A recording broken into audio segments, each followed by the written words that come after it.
right. So we fall into this situation where we understand what the players are trying to do. And I have to say this. These players are smart, they wise, they've been educated, and they get these tidbits from their agents. And this is what they do. 9 times out of 10, they use the Dallas Cowboys name as leverage. And it just shows on and on and on and on again. When you mention or associate your name with the Dallas Cowboys, people will pay more money to you. Adrian Peterson did it, Earl Thomas did it, and now you see Emmanuel Sanders done it. There's so many people, and the list can go on and on and on. Oh, I love the Cowboys. Oh, that's my team. That's the team I would love to play for. And all it is that they're using their leverage.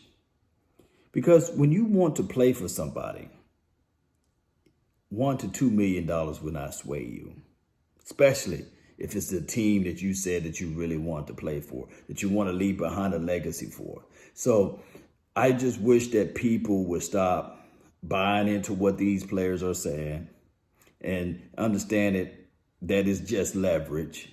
Earl Thomas had no ideology, no love affair for playing for the Dallas Cowboys. No. Adrian Peterson, Emmanuel Sanders, none of those guys. The reality of it is that they know how to circumvent these situations and elevate it and say to themselves, if I mention my name and attach it to the Dallas Cowboys, it will bring in news media. It'll bring likeness to my reputation. Also, it'll bring talk tracks and beyond. And beyond. People will overinflate the price and they will reach into their pockets and they will say, okay, I want them to. Because at the end of the day, the Dallas Cowboys are the creme de la creme.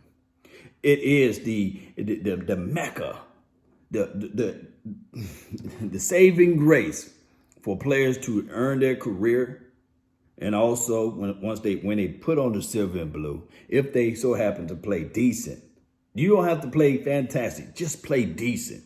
You will secure a job. Look, I kid you not. I saw Bobby Carpenter on ESPN. Bobby Carpenter. But he will always be associated with the Dallas Cowboys, regardless of what team he went to, beyond the fact that when he got cut from the Cowboys. Look, Chris Canty, Marcus Spears, the list goes on and on. The list will go on and on.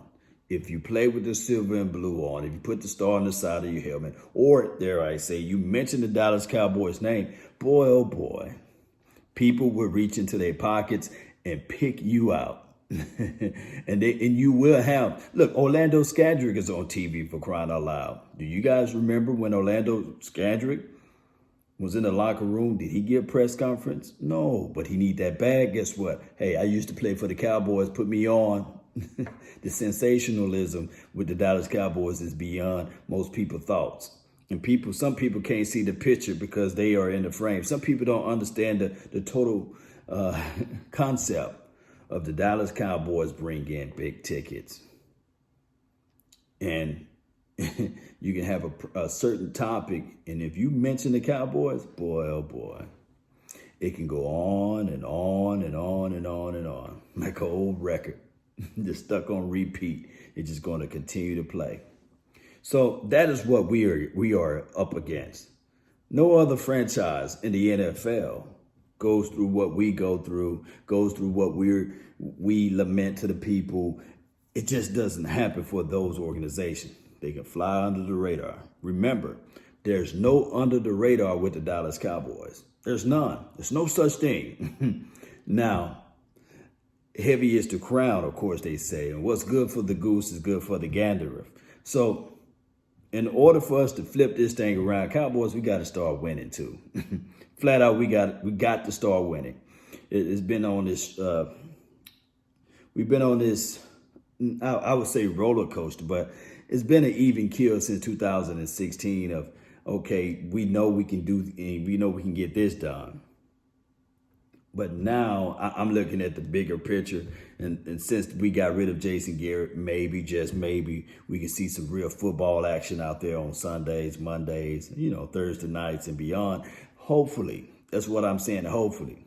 Because still, remember this, and I kid you guys not, every week I would say, hey, we're not just playing against the 11 team. The 11 people that's against the opposing team. There's 12 people out there. One of them are the officials. And I'm lying.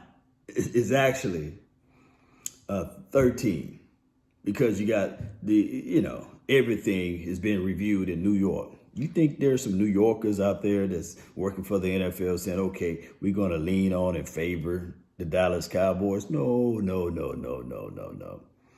But I know I'm going to get some people saying, nah, everything is fair. They call these games fair. No, that's not the truth nor the scenario. But I will say football is football. It's entertainment, baby. And speaking of entertainment, Everson Griffin,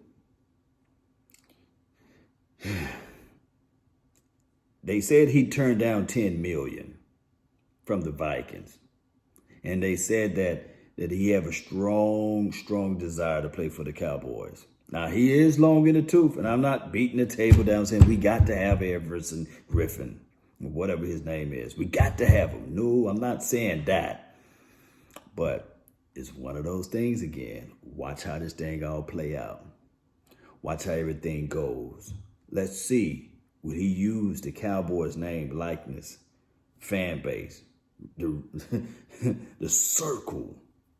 circulation for the nation of the information that goes out to everybody that pretty much have decisions in bringing in players. They can cut checks, see if they thinking, And on a third of it, believe it or not, a lot of people think that these billionaires are all agreeing with one another. Some of them, they just as, they like to compete just like everybody else, basically. So some of those billionaires just can't stand Jerry Jones. Although Jerry Jones putting money in their pockets, they looking at it like, oh, that old Jerry, he think he's somebody special. He think that just because he got everybody an independent sponsoring deal, whereas they can also find independent sponsors for their particular brand, or he circumvented the NFL so that people can get more money into their stadiums and have icon deals and separate deals and split revenue sharing. Jerry Jones think he's special. I'm a billionaire too. People have egos, edging God's out. Edging God out. That's what ego is.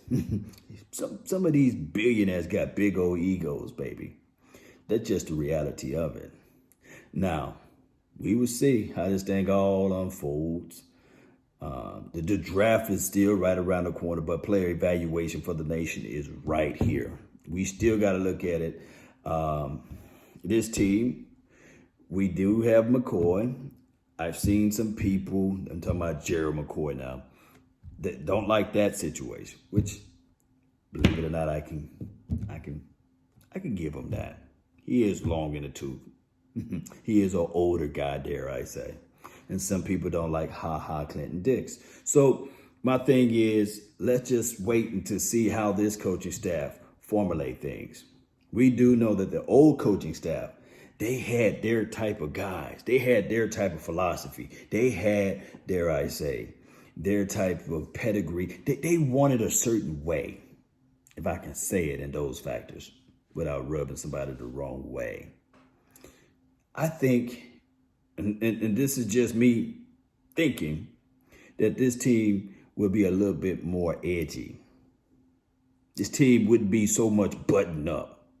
Let me know if you guys feel in the same way. This team won't be all of that I'm buttoned up guy. I think that we'll have a little sauce on our team. Now, edge, get in the face, talking smack on the offensive side of the ball, on the defensive side of the ball, and also by Emmanuel Sanders not being picked up and he going to the Saints land. Do that open up the window for your boy? Because I've been hearing that all off season. Desmond, when you going to bring him back, Cowboy Nation? Oh, Can you see whether or not Dez is going to come back?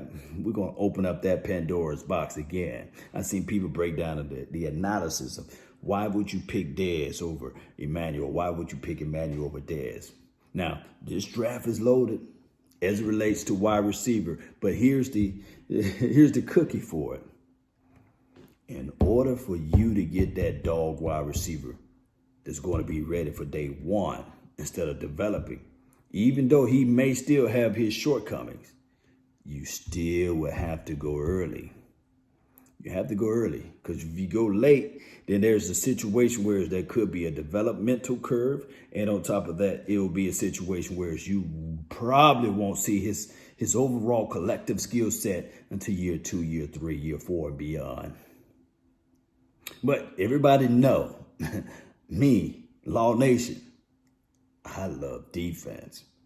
Give me that big plug in the inside. Let's build this team from the core on out. Let's build this team from the trenches, the front four. Maybe go back look into the situation with the linebackers, and then you squeeze in the safety play, cornerback play, or what have you.